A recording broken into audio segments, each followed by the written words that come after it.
Hi and welcome to my channel. If you haven't already, please subscribe and comment what story you would like me to cover next. Let's get into today's story, The Girl in the Geek.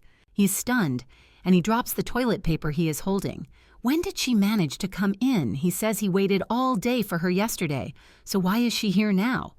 Mrs. Jiang is mad at how badly he has kept himself, but he argues that she was meant to come yesterday when she said she would be arriving. He was ready for her yesterday. Mrs. Jiang turns to Nanny and asks to lead the way to the toy shop that is hidden inside his house. She regrets telling her about this. They all go upstairs to his apartment and she spots some of his toys on display and argues these are the only ones he owes. She begins to tell him that they are both kneeling in front of her in the living room.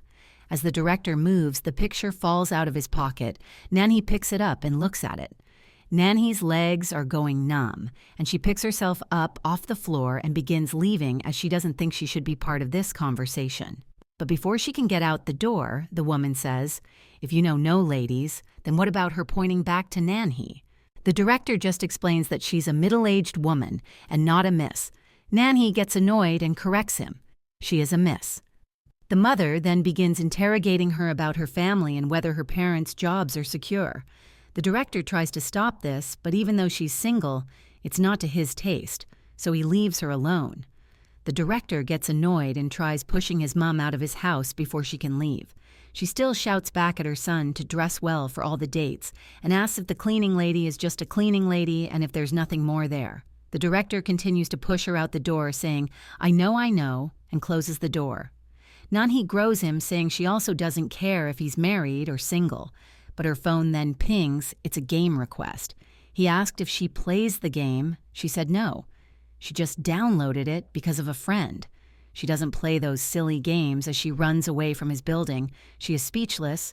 He's messy, sleeps, hugging pillows with anime girls printed on them farts. She also can't imagine herself being a daughter-in-law candidate. She then receives a text from her mom asking her to pick up some things on her way home. She's in the supermarket. She sees couples being all lovey-dovey and giggling at each other. She makes at-home calls out for her mom, but there's no reply and starts drinking a bit of alcohol, then sees the two cats posing with the tails in a love heart. She's jealous. She also wants to go on dates, too. She wants to go with her boyfriend. Her mother then walked into the house and asked what she was doing right now, and if she was drinking the alcohol, she told her to buy it. Then we see the director's mom with his older sister going to get coffee. Sister asked if she met the cleaning lady, but the mom says she's making a fuss out of nothing, but that she is right. She is single, and she preparing for her civil servant exam and working part-time. She made a good impression and she's simple and hard-working, and she's going to add her to the candidate list. They can't lose her. It's been such a long time since a woman was around. The mother looks at the older daughter and tells her to remember that the clause for her investment was that her brother would get married within the year, so not to forget the promise. After all, a deal is a deal. Nanny feels shivers and goosebumps when someone talks about her.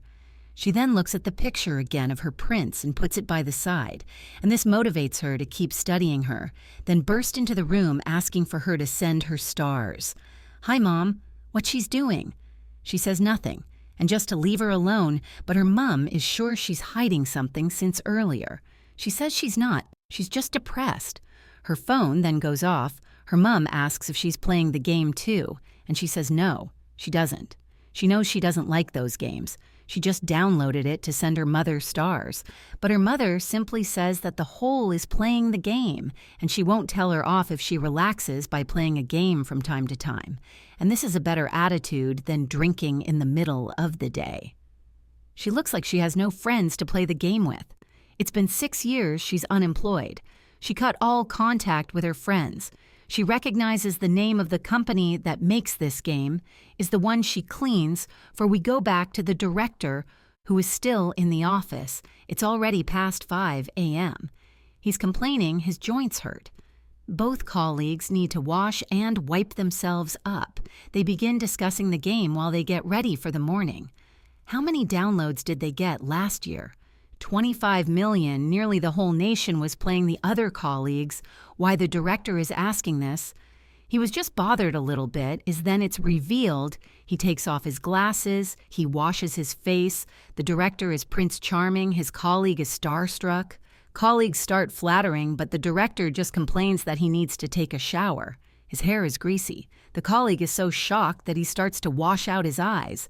Nan comes into work again, realizing that she failed to realize that she's cleaning for the company for the game that everyone is obsessed with, and realizes that he is a successful geek, and the top 3 mobile games are made by this company. She Googled them, she's done. Startled as the director walk out of the conference room. She said they hadn't met this early in the morning. What the workers passed her a coffee, thanking her for her work and telling her to keep up. Then the director suddenly called her over. He passed us something. It was a game coupon. It'll give her 100 game rubies. Then starts explaining that it's a new project that's starting and you have to download and enter the coupon code within the time period to redeem them as he walks away. She's confused. Why did he give this to her as the director begins to leave a colleague, wishes him luck on his blind date? And suddenly, her phone begins to ring, asking her if she's done with the 14th floor, and something about the boss orders then goes back to their director, who's had his first shower in a week. He feels refreshed. He's exhausted. He wants to just sleep for a bit, and he's been awake for 24 hours as he walks out of the bathroom. He realized he just took his clothes off and chucked them on the floor. Then he walks in, claiming she found his clothes. We go back in time a little bit to where she goes to the boss, and there he explains that she is in charge of cleaning. The penthouse is on the floor. 20 is the place of the director explains it will be easy as she just has to do the cleaning and washing, and it will be much easier than an office as there won't be too much work to do. She's confused. How does she keep getting involved with this house? As she walks in through the front door, she sees a trail of his clothes. She begins following them and picking them up. The clothes seem to lead her to the bathroom. Just then the door swings open, the director then says, "Where are my clothes?" turns around to see her holding off his clothes. She screams as he turns around and is short. He trips over something. She's concerned for him. There was a loud sound as he fell. She asked if he was decent enough so she could turn around as she saw him. She wonders if he's dead. He says he's alive. But what is she doing here? She apologizes but receives orders from the bods to start here. She didn't realize he would be naked. Should he not be allowed to be naked in his own house? He's badly injured. So they take him to the emergency room. She makes a huge fuss, but he thinks he's just sprained his wrist. She asked him if he was hurt anywhere else. He said no, and she didn't need to come with him, but she needed to write down his name on the form. He's getting very uncomfortable while she's staring at him. She asked for his social security number and then his name, he says. Oh, Dokeho, she is stunned. She looks back at him. The director is then in a cast and a sling. He's not allowed to move his arm for 2 weeks. He's damaged his ligament. It's his right arm. He's doomed. Nanhee is thinking to herself, he's the director, the same person she can't believe it's a lie. How could he be the same person he walks out of the treatment room? This is an ill-fated relationship. She was crazy about how she acted to him before he called her over. He told her that he'd ask his mother so she doesn't have to come to clean his house anymore. She just tells him he looks better without glasses and that he looks handsome. This makes him uncomfortable, and calmly he closes the door. He's confused. Is she trying to kill him or flirt with him? She walks back into the apartment, saying her phone and apron are still here. So she begins to walk. She says she'll look after him for the next 2 weeks and says his cast is off his. Firmly against this. He doesn't need help. He was going to take some time off work.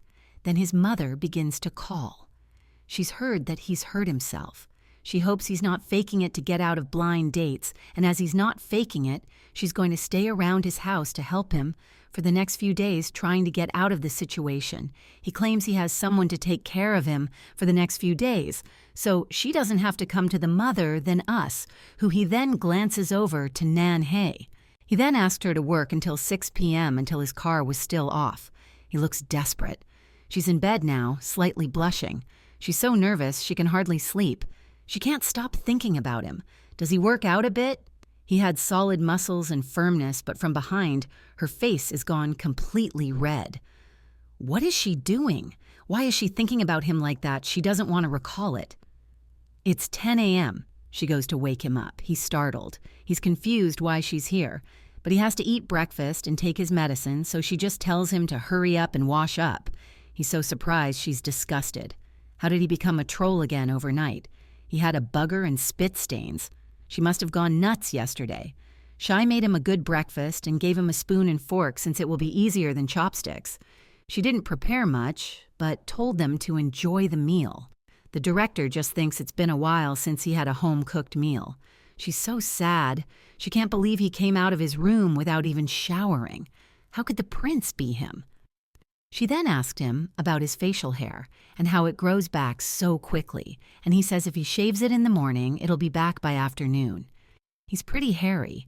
This makes her think of something else, and she goes very silent. She'd been awesome if he couldn't wash because of his hand, but he claimed he's not going to wash until he needs to go out, and that would be when he gets his cast off. She wants to kill him, but then she gets a text from her mom to send her stars right now. She looks over her shoulder, asking if her mom is playing the game she doesn't freak out, and asks him not to touch her. He asked not to be treated like this. She wants to avoid him because he's dirty, but she can't say that he says he just gets interested every time he sees someone playing his company game. He had no malicious intent. He then asked why she doesn't play. She's confused. Why? This all of a sudden, he never repeats himself. Why don't you play the game? Has 25 million downloads in this country alone. You can say that everyone plays this game. She just replies. She doesn't have much interest in it, and he shouldn't get worked up over her not playing it. He then replies that it bothers him. She's the only one around him that doesn't play the game. She then begins to chuckle, saying he's being childish. She's the first one to play the game that he made. She tries to make a joke about K-dramas, but he then says he doesn't watch them. This kills the conversation, and she goes back to doing the laundry before she can go ask if she used the coupon he gave her. He then asked her to try it. Once as a masterpiece that his company worked on, she then passed her phone to him and said to download it and asked if he had some sort of disease where he wouldn't be satisfied until everyone played his game. He claims it's not that, but she says she might get bored and stop halfway through, and he claims she could get addicted. She says no way will happen. She begins to work again, doing the laundry and thinking back to him this morning. He's a natural-born geek. Just look at his underwear. He walked back into the room, saying that she left her phone and passing it back to her. It's then that she's holding his underwear. He snatches it back from her and tells her she'll do his underwear from now. She tries to get it back, but he says it's embarrassing for a strange woman to do his underwear. He asks why this is weird or any different to any of the housekeeping, and he says because she's young and unmarried, but she then claims she's done her brother's and her dad's many times. It's nothing to her, so just gives it back, then begins to fight about it. Snatching it back and forth, he hides up behind his back, and then she tries to grab it, but in the process grabs him. At that moment, she realizes what she's done. She apologizes. She was trying to just grab the underwear. She walks backwards without looking and then stumbles into the laundry basket. He tries to help her but stumbles, and they both fall in together. His face lands in her chest. He realizes it's a soothing sensation. As soon as what happened, she screams. To get him to go away and out of her chest, she kicks him in the face and screams at him to get out. He runs out with his nose bleeding, not understanding what just happened right now. He starts blushing. He liked that he was having a 19-plus emergency, so he put himself into a cold shower to extinguish the fire. We go back to Nanhee. She's also contemplating what just happened. She kicked him out, but she grabbed his butt first. She starts thinking about it. It was nice shaking her out of it. She realizes she can't think about this, and it's a crime. He goes to the laundry door, knocks on it gently, and says that she hasn't budged in 3 hours. He then tells her if she's got a complaint, they need to talk about it. He begins to apologize and say it was a misunderstanding and that she should apologize as she kicked an injured person. Suddenly, the door swings open, her eyes big and sparkling. She says this is fun, looking down at her phone. She says she began to play the game. He forced her to download. She is stuck on the 12th quest. How does she solve it? He was shocked that the whole time she was playing the game, he began to sparkle. She apologizes she didn't realize it had already been 3 hours. She didn't even finish the laundry. He doesn't care to forget about laundry. He wants to talk about the game. She says it's her first time playing this kind of game. He says he'll help her, but first, he'll add her as a friend on the game, as you need a friend to help you through this quest. He smells so good. She just wants to lick him and snaps out of it as he passes the phone back to her. She's so shocked when she sees his character. He guesses it's really her first time with these games, so happy about what she has to do now. He's her first friend and first visitor. He starts chuckling. He feels really rewarded as a developer. He's never seen this reaction before. Without thinking, she compliments his laughing face because I'm pretty. She snaps out of it quickly and then says that the hot chocolate will get cold if they keep playing the game, so they should drink it before it gets colder. He then chugs the cocoa. It's so hot that he spits it back out all over her, then looks back at her. He asked if she was okay, and if she was burnt. She said she was fine. She was not burned. It was nearly cool. Anyway, he goes to try to help her but moves away before he touches her. She then brings out some ice and tells them to put it in his mouth to cool it down. He apologizes again. She's going to wash her clothes and dry them, as she'll have enough time to do all the cleaning before she leaves. She'll use the guest bathroom. He has 2 sets of clothes so that she can wear them. In the meantime, chucked away. The anime jumper turns on the shower and screams. It's cold. But then go back to the director. He's on the phone buying something for a girl. He thinks one size would be better. He doesn't know what style she would like, so anything is good. The doorbell begins to ring. All his colleagues are at his front door. They come to see how he's feeling. He's confused why they're all there. He realizes they're all there to see if he's got a woman around his house, as he asks to pick up women's clothes and scolds them. They came up to his house to ask something silly like that. She's out of the shower now, asking if something is wrong. He turns around to see her. He is stunned.